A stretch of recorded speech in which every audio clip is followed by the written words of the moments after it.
Assalamu alaikum, merhaba sayılı ATR телеканалының телесерджілері Prime программасына сейретесін. Сізлер үшін мен Гүлсум Халилова çalışам ve növbеттeki 1 saat bu studiyada yayınımızға қосылacak musafirімізбен beraberlikte biz sonki aktual meseleler etrafında laf edecekmiz ve elimizden gelgence sizlerge olarını anlatmağa tırışacakmız. Şüphesiz bugünkü yayınımız bizim Kırım Tatar tilinde ötkerilecek ve Kırım Tatar tilinde biz ülkedeki Rusya-Ukrayna cenkinin ketişatı hakkında müzakere etmeye planlaştırdık. Bizim yayınımızga Kırım Tatar Milli Meclis azası koşulacak ve onun beraberlikte biz farklı meseleler etrafında laf edecekmiz. Şu sırada demek Rusya-Ukrayna cenkinin ketişatı elbette ki Kırım işgalden kurtarılığı yönelişinde yapılgan faaliyet ve hareketler elbette ki ve Kırım'ın işgalden kurtarılığından sonra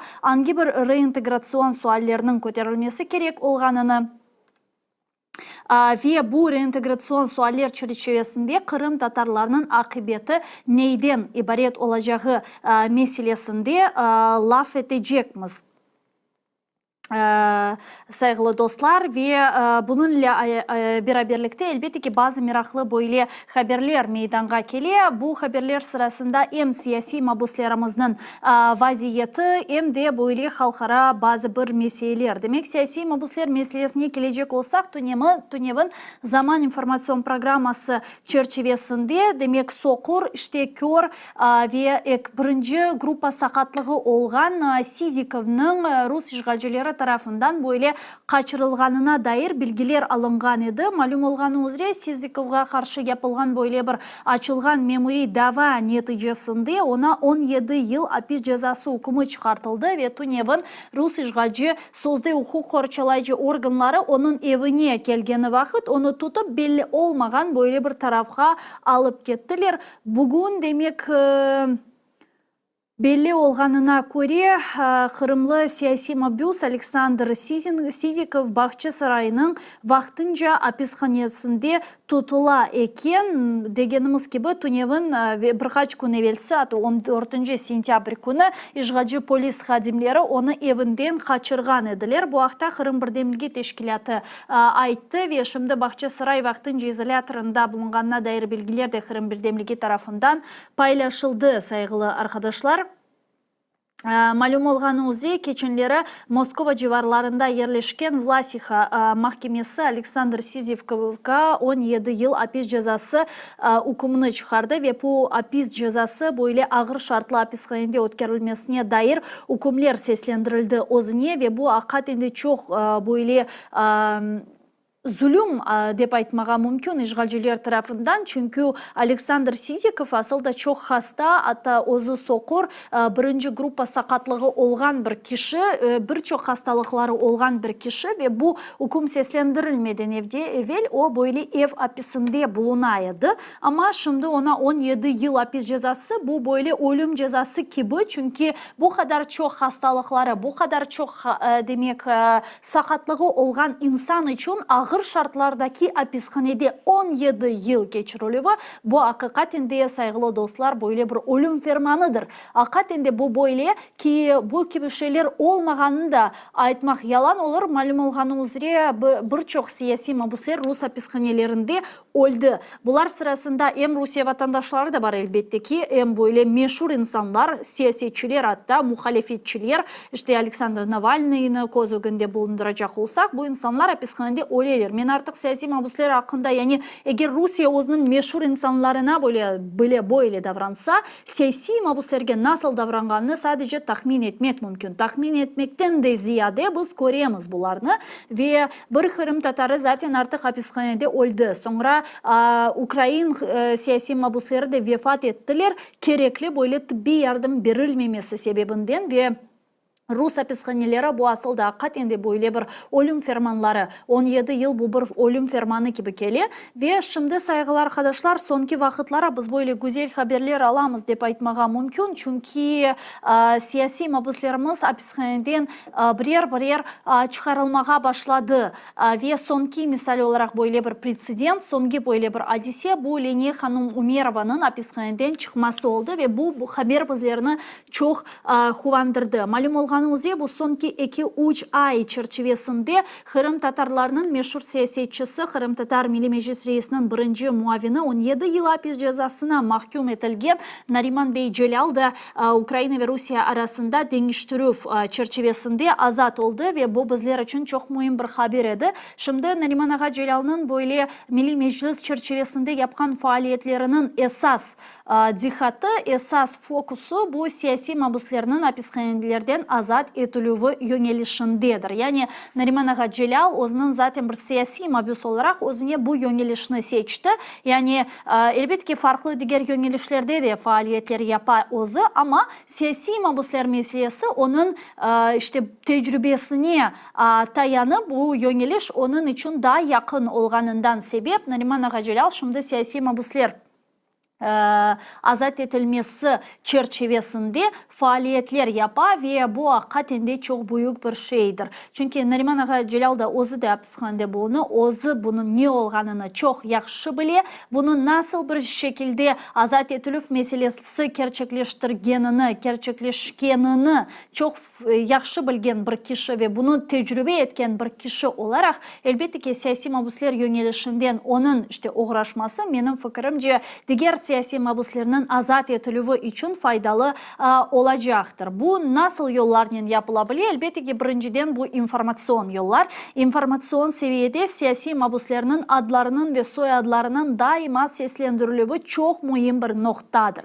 Çünkü o'zingiz de fark etkendirsiniz saygılı arkadaşlar. Bu hem siyasi mahpuslarga bağlı olan bir şey hem de bizge halka ve informasyon seviyede çalışkan insanlarga, şahsen mana ve da birçok diğer insanlarga has olgan ve yapılması gerek olan bir şeydir. İnformasyon cebede siyasi mahpuslarının adları ve soyadlarının seslendirilüvü. Neden sebep bu haqda aytam? Çünkü o'zingiz de ko'rgendirsiniz, fark etkendirsiniz. Zaten 2019 yılından beri bu kunga kadar azat etilgen isimlerge keliniz beraber bakayıq. İlmi Umerov, Ахтем Чигоз, Эдем Бекиров, Nariman Celal, Leniye Umerova. Bu kunga kadar sadece 5 Kırım Tatarı hapishaneden yani böyle çıkarıldı. Ruslarının böyle pançasından kurtarıldı dep aytmaga mümkün. Demek bu isimler İlmi Umerov, Milli Meclis reisinin muavini, Ахтем Чигоз, Milli Meclis reisinin muavini, Эдем Бекиров, çok hasta olgan, hakikaten de birinci grupası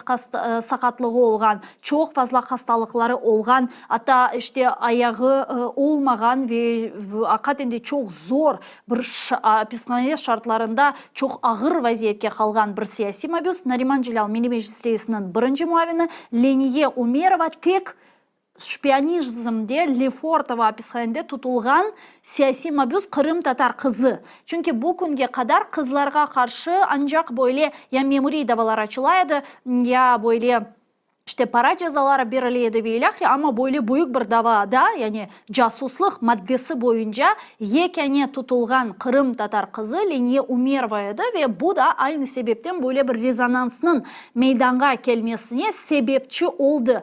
Demek bu isimler men işte bütün dünyaya meşhur olan isimler dep aytsam yanılmam. Çünkü bu isimler herkes tarafından daima seslendirilgen, telaffuzları herkesin dilinde olan böyle isimlerdir. Çünkü neden? Bu insanların hepsi o'zi de çok faal ediler. O'zları da hapishaneden çok fazla mektuplar yazaydılar. İşte mahkeme toplaşularında, çıkışlarda bulunaydılar. Farklı imkanlarını tapıp o'zinin sesini eşittirgen insanlardır. Ya Umur arkadaşları vasıtasıyla, ya Leniye Umerova gibi ağasının vasıtasıyla, yani Lefortovo hapishanesinde bulunganına bakmadan Leniye Hanım daima mektuplar yazaydı. Ukrayna tilinde, Rus tilinde ve ağası vasıtasıyla bu içtimai ağlarda yayınlana edi. Yani burada hem siyasi mahpuslarının bu şekilde faal olması çok mühim. Çünkü onlar faal olganca bizim elimizge de malumat geçe ve informasyon cihetten bunu yayınlamak için yani kun terkibi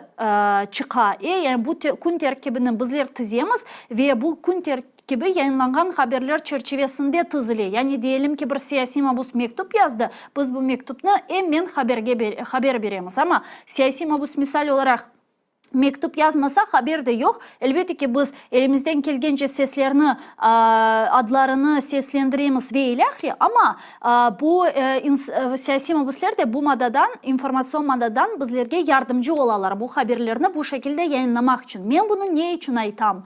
Bu çok mühim bir nokta ve ben bunun hepsinin bunu yaşatmasını isterim. Birbirimizge yardım etmek gerekmiz. Bugün de bugün hepsi siyasi mabuslarımızın azat edilmesini istesek kim bu yönelişte çalışmalı. Ben birinciden özüme kritik bir şekilde bakan ve özüme diyeyim ki Gülsüm, bir siyasi mabusumuzun adlarını seslendirmek gerekmez. Server Ağa Mustafaev olsun, Siran Ağa Sariyev olsun, Hasan Aziz Akdemov kardeşleri, Emir Hüseyin Kuku ve da birçok siyasi mabuslarımızın adlarını birer hatta bugün uçuna ayttık. Tünevin ebrisi gün daha uçuna ayttık. Ebrisi gün daha uçuna ayttık ve bu şekilde onların işte vaziyetlerini daha da çok açıklamak gerekmez ki prezidentler, cumhurbaşkanları, işte baş nazirler sadece Ukrayna'nın değil, diğer memleketlerinin işte establishmentlerinde bulunan insanlar da bu adlarını seslendirsin aynen Kırım platformasında olganı gibi ve bu insanlar ne kadar çok adları, soyadları seslendirilse o kadar çok onların hapishaneden çıkarılmasına dair imkanlar var. Hiç kimse düşünmesin ki adlar seslendirilmese ve ilahli onlar cedvellerinin başka işte sayfelerine geçilir. Yok, öyle bir şey yoktur ama bu informasyon cihet yardım etiyor mu? Elbette ki etiyor ve bu pek mühim bir nokta ve informasyon cihetten bizlerge de yardımcı olmaları için siyasi mabusların da aktif mektuplar yazması gerek deyip düşünüyorum. Elbette ki bazıları psikolojik açıdan, emosyonel açıdan zor olabiliyor ama böyle precedentler artık mevcut. Onlara dayanıp hareket etmek gerekmiz. Şahsi benim fikrim ve birimiz jurnalistler olsun, siyasetçiler olsun, azat edilgen siyasi mabuslar, ahırçılayıcılar, gönüller ve ilahri birimizin bu vazifesi değil de daha çok borcudur. Çünkü bizim bundaki ana hıtadaki mevcudiyetimiz, vazifemiz daha çok böyle serbest bir meydanda, serbest bir muhitte bulunganımız için bularını aytmak, seslendirmek ve bu insanlarını daima kun terkibine çıkarmaktır. Ama ben bir jurnalist olarak da şunu göreyim ve şunu da aytmağa isteyeyim. Çünkü bazı siyasi mabuslarımızın korantaları isyan eti. Bunu göremiz. İşte diğer siyasi mabuslarımız azat edilgeni vakit ne kadar kovansalar da herkesin kafasında, yani herkesin derken siyasi mabuslarının analarının, işte akrabalarının, ömür arkadaşlarının, ballarının bile kafasında belki böyle sual peyda oladır. Ne için bu defa benim oğlum değil, ne için bu defa benim ağam değil, ne için bu defa benim ömür arkadaşım değil degen böyle sualler peyda ola ve bu bayağı normal bir şey. Ama bunun yanı sıra isyan gelgende, buna isyan etkende benim fikrimce bu yanlış bir şeydir. Çünkü bunda hiç kimse hiçbir ayrıcalık yapmay. Elbette ki bu daha çok seslendirilgen soyadlarga da bağlı olan bir şey ama bu cedveller aynı bir cedvel 2014 senesinde nasıl barisi Alida bugünkü kadar öyle. Anda sadece isimler de hoşula. Diğer siyasi mabuslarının isimleri hoşula. Ve bu cedveller emin olunuz ki bütün siyasi mabuslarının bir cedveli daima konuşuvlarda verilmekte. Hem işte Türkiye yetkilileri, idarecileri ile konuşuvlar vaktinde bu cedveller veriliyor ve anda hiçbir ayrıcalık yoktur. Yani bilmeyeyim. Bazıları düşünse ki iki cedvel veriliyor. Birisi işte tezden azat edilmesi gerek olanlar, diğerleri işte sonradan azat edilmesi gerek olanlar. Hayır, bu doğru değil, bu yanlıştır. Böyle bir şey yoktur. Bir cedvel daima veriliyor. Milli Meclis idareciligimiz, liderimiz tarafından bir cedvel var sadece ve o cedvelde bütün siyasi mabuslarının adları ve soyadları mevcut. Ben bunu eminlikle aytabilem. Ne için? Çünkü bu görüşevlerinin bir kısmında bulundum oldum ve bunu gördüm. Bunu hem ombudsmanlar hem de işte bizim idareciligimiz ve ilahli hiçbir ayrıcalık hiçbir zaman yoktur. Sadece bu cedveller mevcut. Bir tane cedvel var ve o daima herkese veriliyor. Ne yazık ki kimin azat edileceğini kararını Rusya'nın kolunda bu karar. Ukrayna bu cedvelini veriyor. Aslında bir siyasi mabusunun azat edilmesinin hepsinin azat edilmesi için talaplarda buluna ve fakat Rusya bunu kabul etmey ve birer özünün işte fikrince mümkün olan insanlarını azat etti. Ne yazık ki siyasi mabuslarının azat edilme meselesinde kilit böyle bir anahtar Rus işgalcilerinin kolunda ve biz ona adapte olmak mecbur majburiyetindemiz en azından bir siyasi mabüsünü kurtarmak için. O sebepten bu adım adım yapılgan bir şeydir. Şimdi bu artık kapı açıldı, biraz aralandı, bu pencere biraz aralandı dep aytmaga mümkün ve siyasi mabuslarımız yavaş yavaş azat etilmege başladı. O sebepten men şunu aytmaga isteyim saygılı dostlar. Diğer mabuslarımızdan da azat etilmesini istesek, keliniz bu yönelişte beraberlikte çalışayıq. Keliniz bu yönelişte bir-birimizge destek eteyik. Bizler informasyon cihetten bularını işte aytayıq. Bu soyadımlar yangırasın. Ama bu yangırattığımız soyadlar da işte bilmeyim mektuplar vasıtasıyla o'zinin sesini de eşittirmesi gerek. Bu benim şahsi fikrim. Çünkü onların mektuplari bizlerge informasyon cihetten ve hatta siyasiçilerge, diğer memleketlerinin siyasiçileriyle laf etkenleri vakit ellerine böyle bir koz beri, böyle bir joker gibi bu bir mektup siyasiçiyle laf etken vakit desin ki bakınız bu Abbas Kurtamet'nin mektubu. O bizge hapishaneden tirengenini, işte boysunmaganını yaza, o'zinin işte azat etilivini bekley, sizlerge umutlarını beslegenini bekley. Bakınız işte bu mektup ve böyle yapkanımız vakit her bir siyasi mabuslarının mektupları ellerimizge geçkeni vakit benim fikrimce bu vaziyet daha da semireli ve daha da verimli olacaktır. Bugün hepimizin borcu birbirimizge bu şekilde destek etmege, siyasi mabuslarımızın azat edilmesi yönelişinde faaliyetler alıp barmağa. Bu elbette ki bir yöneliştir. Ama bunun yanı sıra çok daha fazla yapılması gerek olan işler var. Bu işler sırasında Kırım'ın işgalden kurtarılığı elbette ki. Çünkü siyasi mabuslarının meselesi temelinden çözülmesi için, siyasi mabuslarının azat edilmesi için bütün Kırım azat edilmeli. Bütün Kırım işgalden kurtarılmalı. Bu temelden problemini çözecektir. Çünkü bugün 140 siyasi mabusumuzni azat etsek bile hapishaneden ne yazık ki bütün Kırım Tatar halkı bugün Yarımada'da böyle bir izolasiya çerçevesinde ve büyük böyle bir hapishanede buluna ve Rus işgalcileri yarın bir sukun digerlerini almayacağının kifayetini hiç kimse berip olamaz. Aslında biz öyle bir vaziyetke bir gün gelmek gerekmiz ki Şamil Aledi'nin sözleri sadece sözde değil de hakikat olmalı. Öz vaktinde Şamil Aledi'nin böyle birçok demek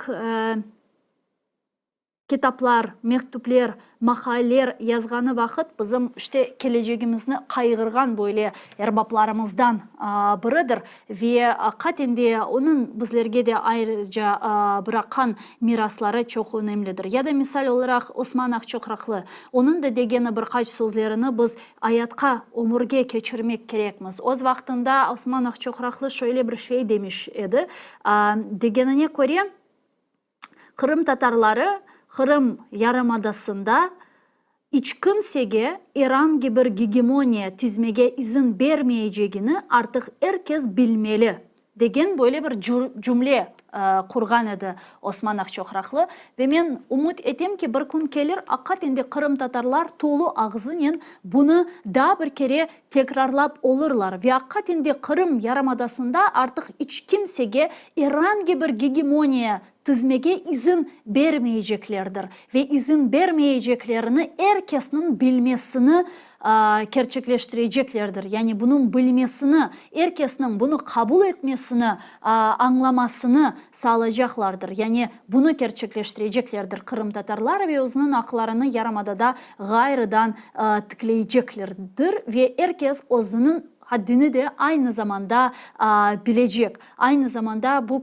toprağın kimge ait olganını ve bu toprağın asıl sahipleri kim olganını herkes bilmeli ve Yarımada'da hiç kimsege böyle at koşturmağa, hüküm sürmege, işte yerli halka represiyalar, baskılar yapmağa izin vermeyeceğini Kırım Tatarlarının herkes bilmeli. Ve ben umut etem ki bir gün gelir Osman Akçokraklı'nın bizge bırakkanı bu cümleler hakikat olur ve biz bu cümleler çerçevesinde özümüzün devletçiligimizni, özümüzün muhtariyetimizni, özümüzün işte milli territorial muhtariyetimizni kurar ve bu çerçevede hem tilimizni, hem demek medeniyetimizni, urf adetlerimizni, dinimizni, bizim menligimizni daha da inkişaf ettirerimiz. Bugün men misal olarak Kırım Tatar tilinde yayınımızını alıp baran ve bu çok mühim bir nokta ama tilinin inkişaf etmesi için de çok fazla faaliyetler yapması gerek. Uzun bir müddet devamında bizlerge işte ailede tilinin müzakere edilmesi çok mühim olganı akta edilir ama dep ayta edilir.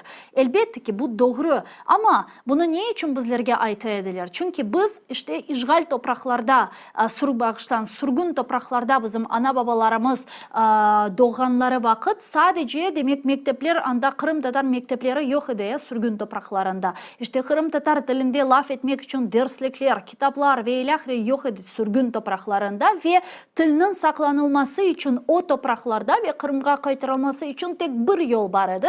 O da Korantada tilde laf etmek. Ana babanın balalarına tilini aşılaması ve bu tilinin işte bu şekilde saklanıp kalması. Böyle bir çare bulgan idi bizim ana babalarımız, bizim işte kartana kart babalarımız, dedelerimiz ve ilahri. Bu çare hakikaten çalıştı büyük bir müddet. Bizim ana babalarımız, benim yaştaki insanların ana babalarının ekseriyeti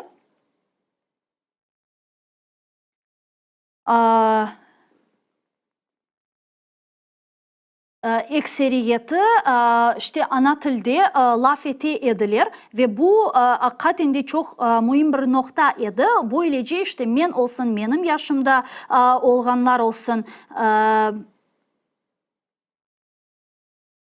benim yaşımda olganlar olsun işte birçokları ana tilinde laf ediyor ama bu yeterli değil elbette ki. Şimdiki vaziyetke bakacak olsak saygılı arkadaşlar, şimdiki vaziyetke bakacak olsak saygılı arkadaşlar bu yeterli değil ve tilinin inkişaf etmesi için biz farklı güçlerle işte birlikte hareket etmek gerekmiz. Belki de devletçiliğimiz misal olarak muhtariyetimiz olsa ana tilimizin işte gayrıdan tıklanılığı yönelişinde de işte dersler olur, derslikler olur, kitaplar olur. İşte her bir mektepte Kırım Tatar tili ve edebiyatı dersleri olur mecburi şekilde herkeske ve o zaman tilinin inkişaf ettirilüğü, tilinin saklanılığı da aynı zamanda işte büyük böyle bir neticelerge getirir. Büyük böyle bir işte sonuçlarga getirir. Mırında bu birini tışlagan şeyler değildir. Elbette ki hem Korantada laf etmek mümkün ama Korantadan çıkan sonra til ne yerde olacak? Yani işte devlet idareciliğinde, ne bileyim çalışkanlarda, bir iş yerinde, devlet iş müesseselerinde ve daha birçok diğer yerlerde ana tili olacak mı? Ya da ana tili bu sadece işte ana babanın laf etkenin bir tildir. Degen böyle işte fikirde bazı insanlar olabilir. Hayır öyle olmamalı. Kırım Tatar tili Kırım Yarımadası'nda bu devlet dili olmalı ve Kırım Tatar tilinde sadece evde değil de iş devlet müesseselerinde laf etmek gerek. Onun işte işdeşlerinin, onun zenadaşlarının, onun muhitinde, işte sokakta, bilmeyeyim, parkta, iş yerinde, işte eğlencede ve ilahri ana tilde laf etsek işte o vakit bu sadece bu evdeki til değil de umum bir til olarak meydana gelir. Bunun için ben buna bu çıkışımın başında aytkan edim saygılı arkadaşlar. Bunun için bizler devletçiliğimizni kurmak gerekmiz, özümüzün muhtariyetimizni kurmak gerekmiz ve bu muhtariyet çerçevesinde işte yayınlar diyeyim, derslikler, işte kitaplar, yayınlar da olsun, tedbirler de olsun yapılmalı. Ben neden bu cümlenin başında işte farklı güçlerle de işbirlik yapmak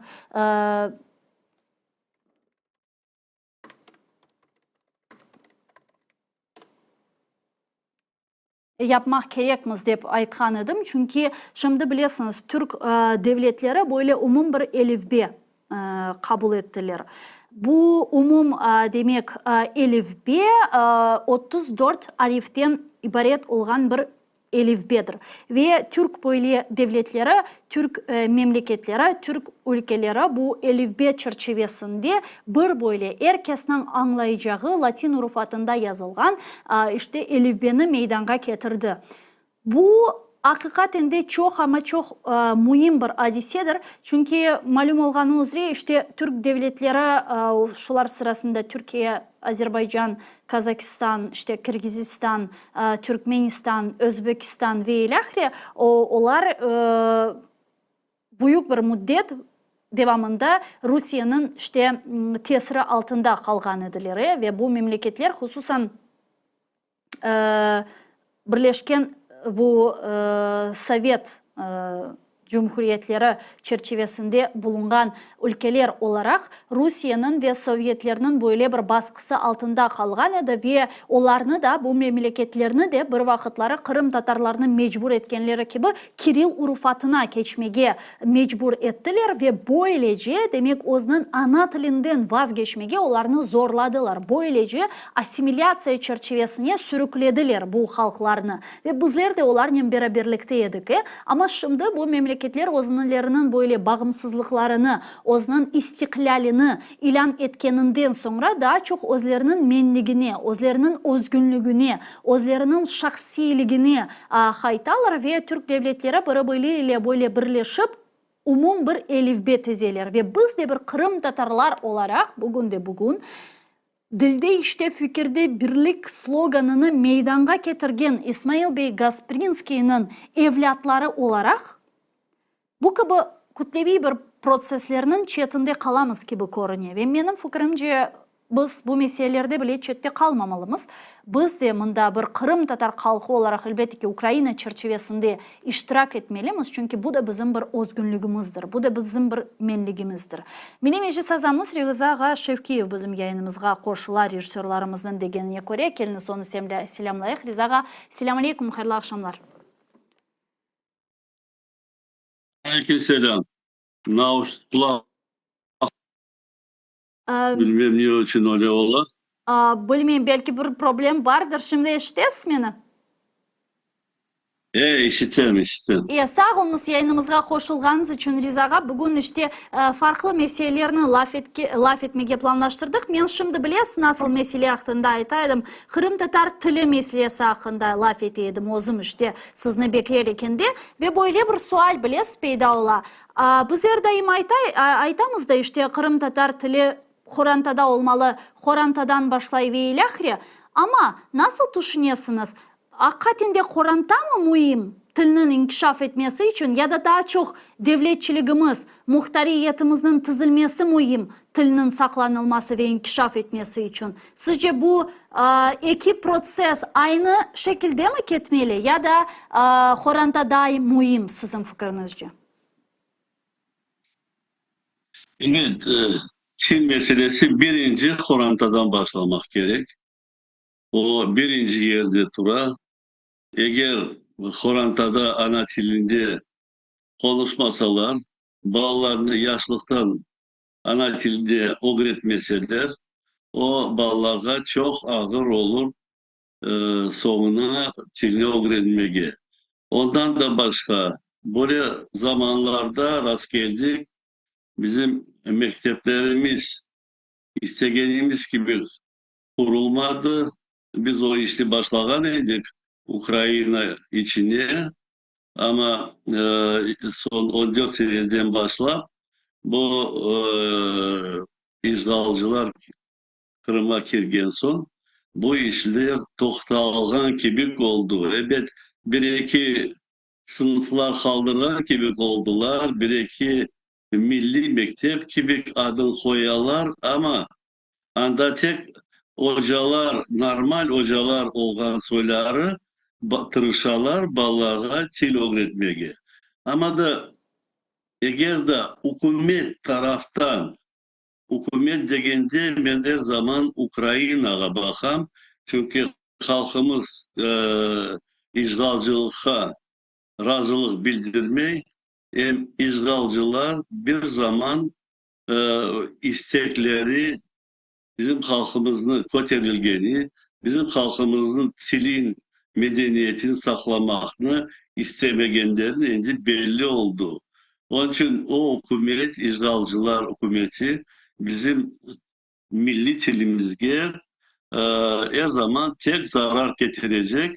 Son yavaş yavaş tilimiz asla andan mekteplerden gayip olacak ve anda verilgen dersler de öyle tesirli olmayacaklar ve anda katnagan bizim ballarımızı başka Rus balları onlarla beraber okuyan soyları onları utandıracaklar.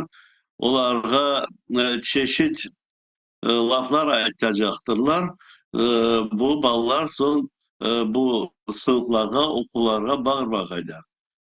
Ama eğer Kırım Ukrayna'ya kayıtkan son e, bizim meclisimiz çalışıp başlayan son e, kurulacak belli bir programlar, o programlar hükümet taraftan kol tutulacak ve hükümet programaları olacak ve o zaman bütün mekteplerde e, mecbur edilecek bu hükümet tarafından bu sınıflarını açmaya, mekteplerini açmaya ve tamul halkı tili coyulmaya, o tilini öğretmeye.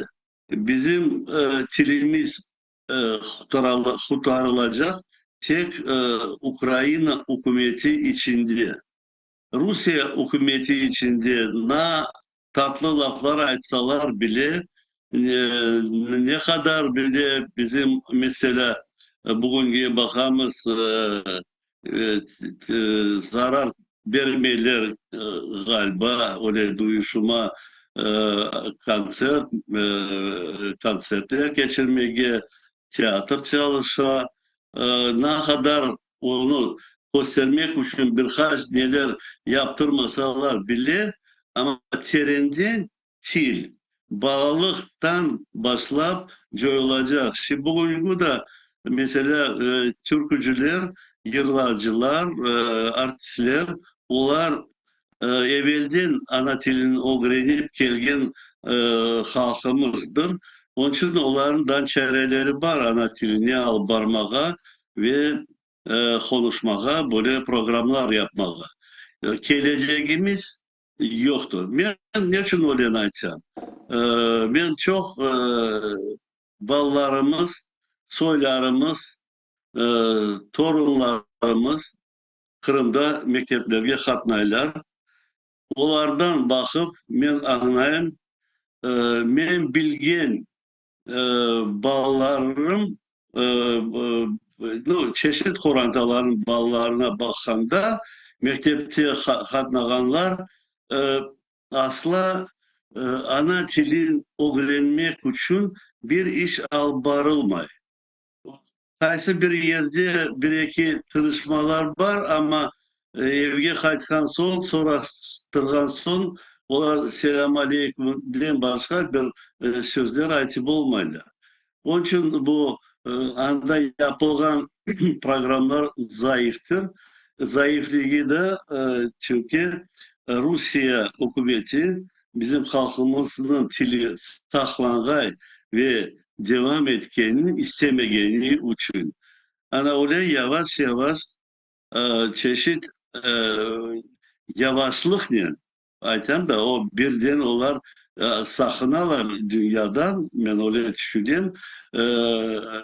Bizim halkımızın tilin tezden bütün oğlan sınıflarını da kapatıp yasak etkiler. Ama da böyle onların eskili KGB programları olduğu gibi yavaş yavaş bizim Çin'imizin yanında Kırım'dan yok edecekler.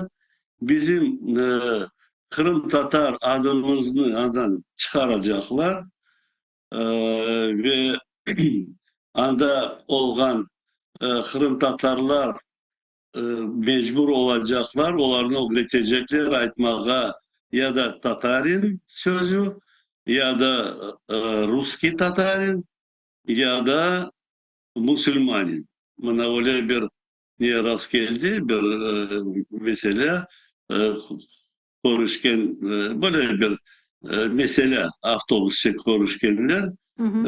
bir yaş kadın laf etkende birinin böyle tartışma yapanlar o da degen onu Müslümanlığın bildirecek olup son bu kadın soragan ya siz nasıl milletsiz? O de ben Müslümanım. Müslüman деген so'ng ya milletiniz var mı? Yok ben Müslüman. Ana öyle degen adamlar bizim halkımıza çok büyük zarar getirecekler ve halkımızın adı milletin adı böyle gayip olacak. Çünkü böyle Müslüman millet yoktur. Müslümanlar bütün dünyada var. Ama onların hükümetleri var, onların milletleri var. Ama Kırım'daki bazı Müslümanlar, Kırım bizim halkımızdan da özlerin böyle identifikasyon yaparlar. Özlerin adlarını Müslüman koyuyor. Niçin öyle yaparlar? Evet, ya çok suları akılsızlıktan, bunun sonunu düşünmeyi, ee, çok sularda bayağı soyunda var. Böyle saklangan gibi özün milletin saklap Ruslarga e, başka Müslüman halklarına kelme halklarına koşulup iş tutkaylar, kazangaylar ve bir zaman bir problem çıkmağı. Çünkü Kırım Tatar degen son herkesge böyle bir e, tamga koyarlar evvelki gibi. O tamga bizim milli tamgamız değil, o başka bir tamga, piçat degen gibi. O bir piçat koyarlar, o piçatın o adamga bir yollar çok yerde kapalı. Onun için Müslüman deyip gelse ana onu kabul ederler. Ana çünkü o milleti olan aytmay ve tırışa özünün işlerini becermeye. Ana böyle meseleler, problemler çıka Kırım'da. Onun için unutmamak gerekmiş. Rusya bizim halkımızda 1783 seneden başlap kaç milyon halktan ne kadar bir avuç halk kaldırdı. Ne ettik, naz ettik. Her şeyi tarih boyunca biz gördük. Onlar bizim Kırım'dan yok etmeye tırışacaklar ve devamı işgal yapkan son onlar son yıl bu devamın yapmaya tırışacaklar. Evet, böyle birden alıp deportasyon yapmaya e, onların çareleri olmaz çünkü bütün dünyaya kattırır ama böyle baskınlık diyen yaşamaya vermemekten halkımızın e, bu evlerinden bağlarının alıp hapislerge kapatıp sakındırıp millet başlayacaklar Kırım'dan çıkmaya ve çıkkan sonunda onların yerini çeşit kelime olmayacak milletlerini getirirler. E, Haysıları gelip bazıları asla e, böyle Kırım'ı tüşüne koruyup kelime kereyim deyip öyle soyları da var. Onu mecburen getirgenler. Öyle bir neler yaptırarlar onlarda getirtiler Rusya'dan bazı adamlarını yerleştirirler Kırım'da. Verirler suda çeşitliler ve o anda otur yaşayan son öyle soyları var.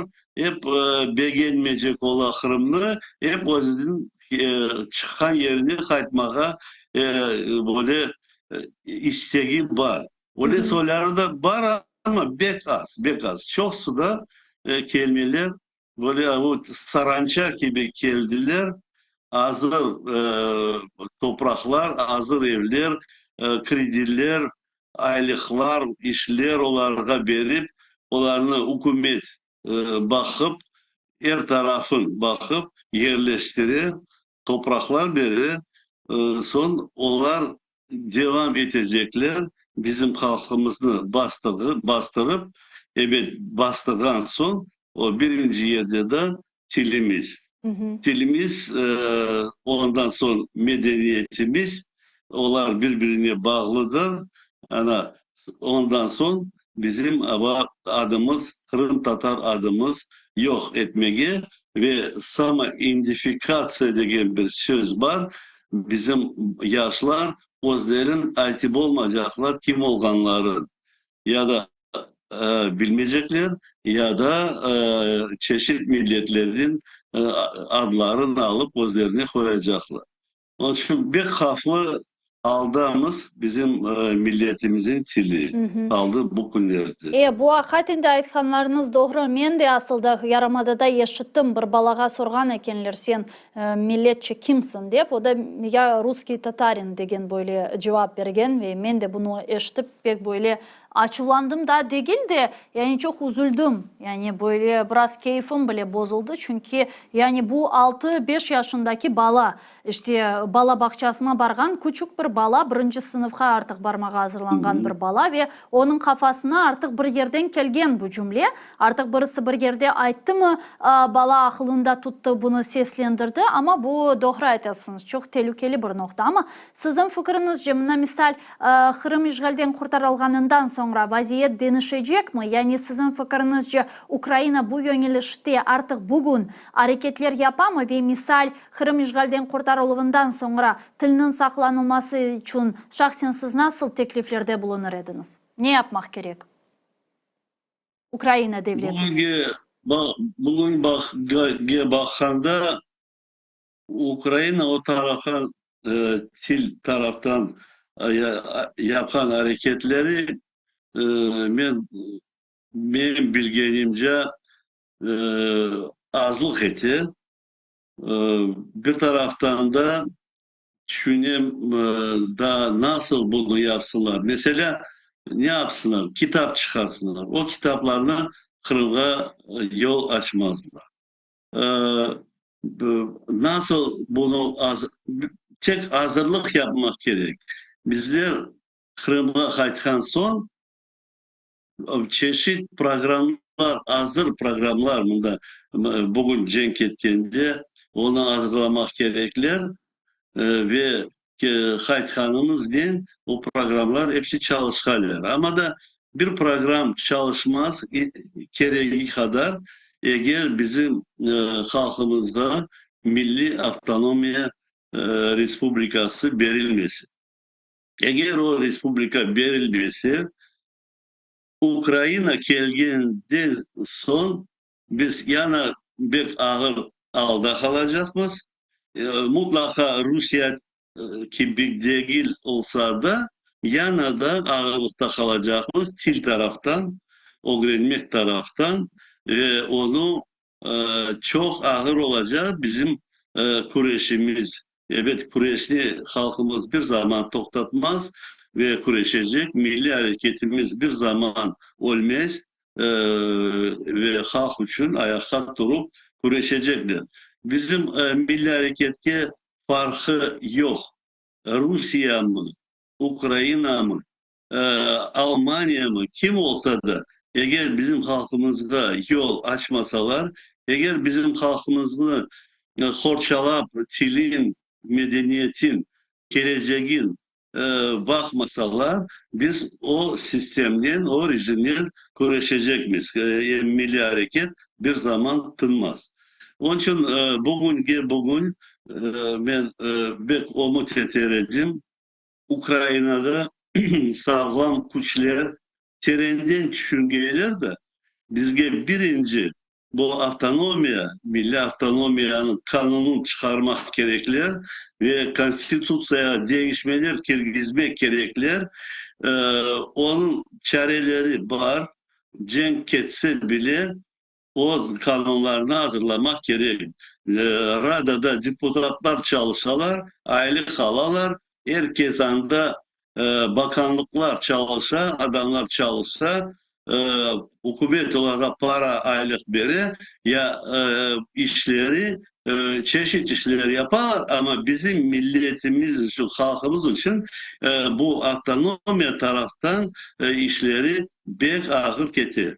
Mutlaka işte ketme demege de tilim aylanmaz. Buna yakınlarda mesela 11.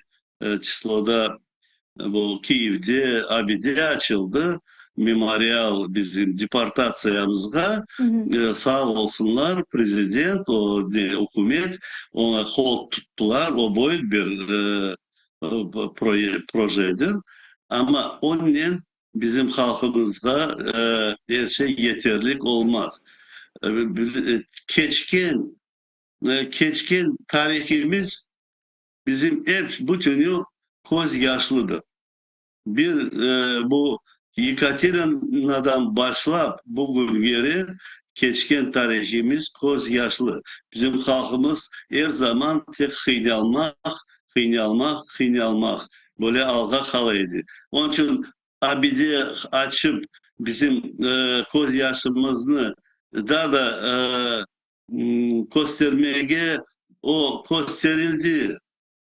44 seneden beri gösterili Aytıla ama ondan evi bu abide açılganda mesela prezident çıkıp aytsaydı bana avtonomiya projesi hazır buna onu Verkhovna Rada'ga çıkaracakmız ve onu bakıp rege koyacakmız. Degen laf aytılsaydı son o abidenin yeri çok yaraşır idi.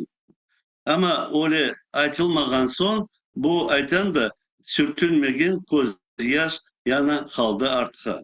Ana böyle işte problemler var. E, Bu aytacağım birinci avtonomiyada en son hükümetimiz bizim böyle avtonomi Respublikamız Ukrayna içinde mutlaka Ukrayna içinde bağlı böyle avtonomiyamız olmasa bizim geleceğimiz olmaz.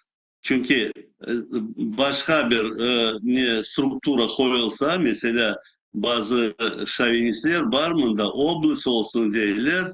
Bir asla avtonomiya bir şey gereği yok derler.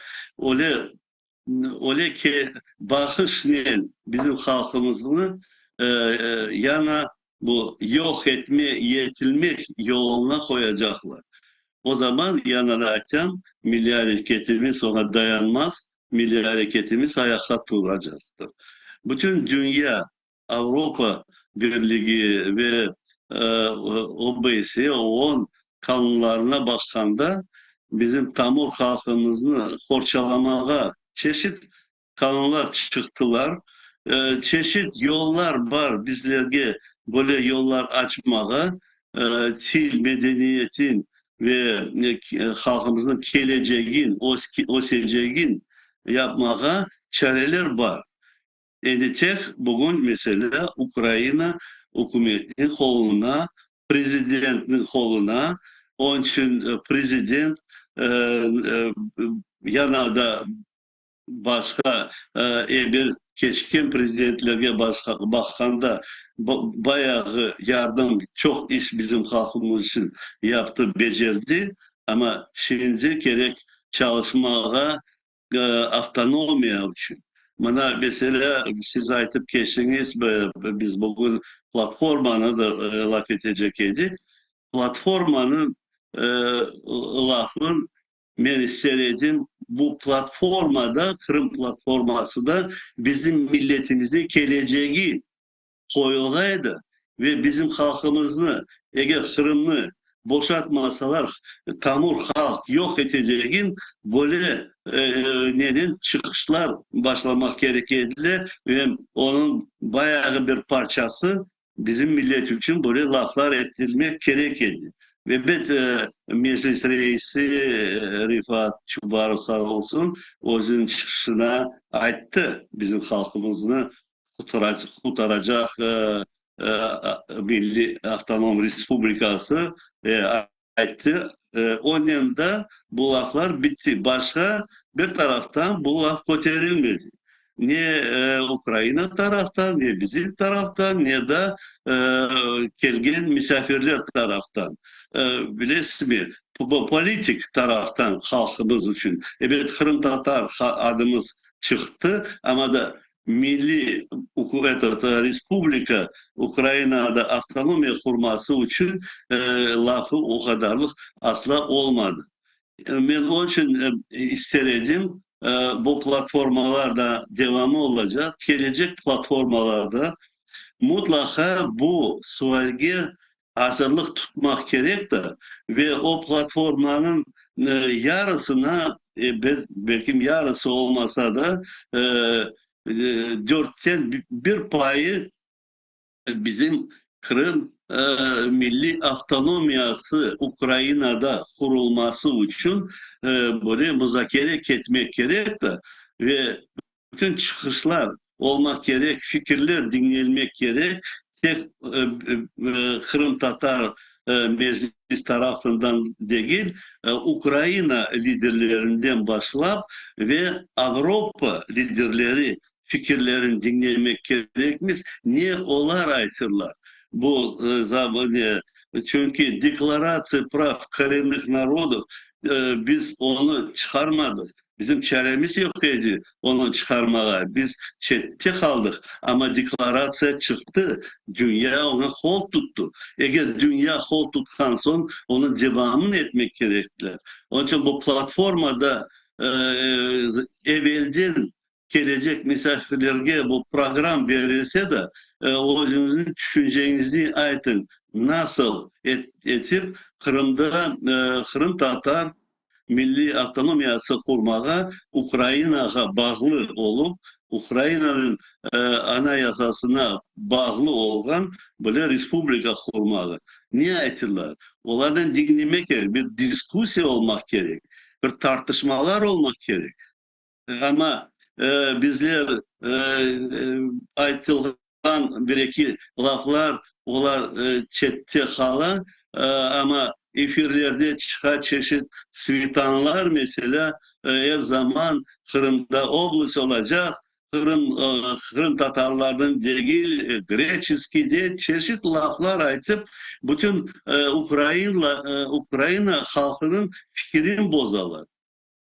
Ama böyle bu propaganda degen şey pek büyük iştir. Evet siz jurnalist olup informasyon programmalar alıp barıp bilesiz mi? O bilesiz bu öyle bir efektif silahtır. İnformasyon cenk.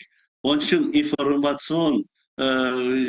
informasyon cenkte yani bir silah çıkmak gerek.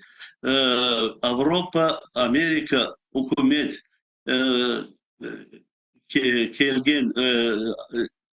kelgen bu platformaya iştirak etkenleri bu sualge hazırlanıp mutlaka o fikirlerini bildirip ben yana da haytara edeceğim ve tartışmalar olsun, çeşit fikirler olsun, bizim taraftan da çıkışlar olsun. Böyle neyse bu bakılsaydı, ana bu en gerekli bir propaganda işi olur idi Ukrayna'nın içinde ve çeşit svitanların bu kirli lafları asla çetki kalıp ona kimse kulak asmaz dediler.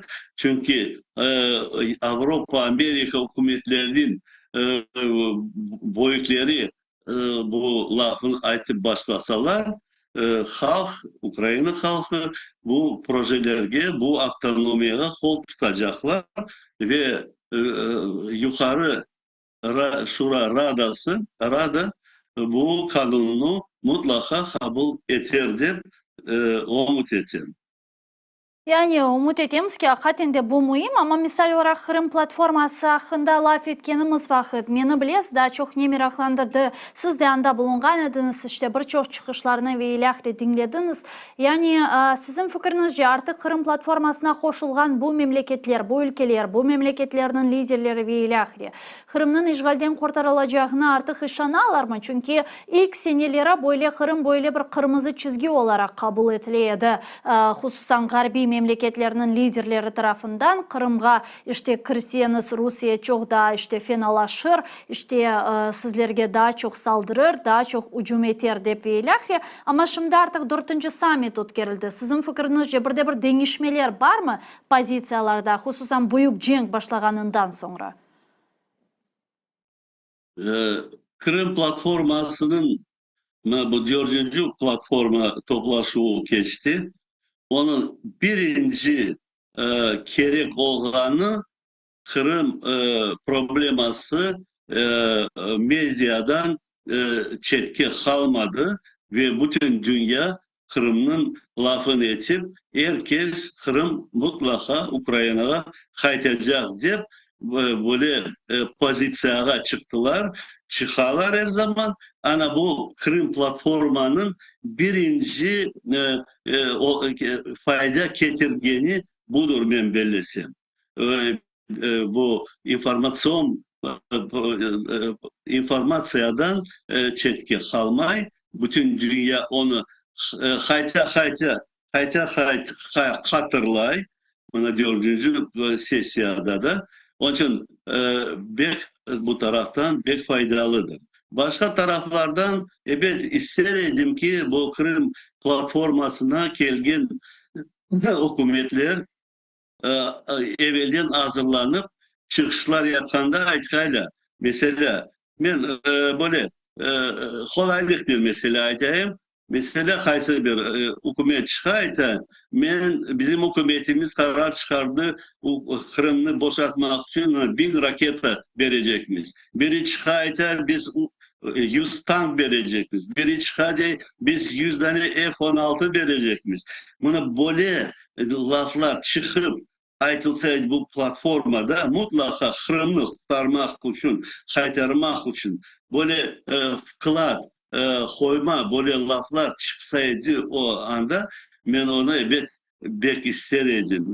O benim isteğimdir.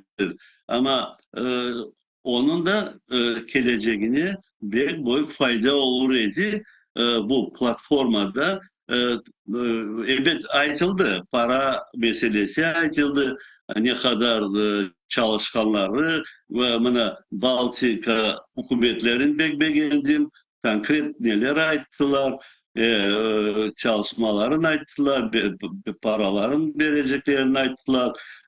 Evet Büyük Britanya'da beğendim. Ana onun için sonları ben belirtsem bu sonuna çıkmadılar. Az bir şeyden öyleyse sakınırlar. Sakınmak da değil, birbiri ardından saklanırlar. Erken korkan birinci adım etmeye.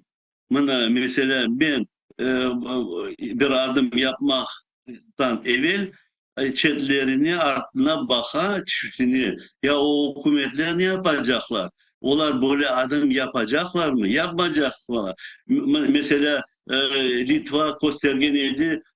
Yarı ВВП prosentin verdi bu nelege Latvia verdi ne kadar gösterdi para o hükümetin ВВП'sinin parasını verdiler. Onlara bir ağırlık eteydi. Ama mesela Amerika birinci olup gösterse ona gerek mi yarasın vermeye 1% ВВП'sini çıkarıp koysaydı ana Cenk'in işi çözülecekti. Birinci yerde Amerika. Onun için çıkışta herkes aylanıp bakarlar. Amerika ne yapacak, ne verecek? Amerika birinci olmak gerek. O lider olgan son liderliğin becermek gerek de ve Cenk'i toktatmak için hareketler yapmak gerek. Buna dün Britan premieri Bir konuştu dakikamız var Rezağa. Biden'in. Hatta daha az kaldı. Biden Britan premieri ne etti? Eğer Biden razılık verse biz razımız böyle raketler vermeye Rusya'ya urgay. Onun için Büyük Britanya'da sakına Amerika'dan. Amerika'ya bütün dünya bakar. Onun için ben istedim Malitis za Amerika degen bir film var idi. Amerika'ya dua etek. çözmege, yardım etmege tırışsın. Sağ olunuz, teşekkürler Rizaga. Sağ olunuz, yayınımızga koşulganız ve suallerimizge cevap bergeniz için. Milli Meclis azası Rizaga Şevkiyev bizle canlı bağda edi. Saygılı arkadaşlar, men ise bu yayını yekunlemek mecburiyetindeyim. ATR telekanalından ayrılmanız. Görüşmek üzere.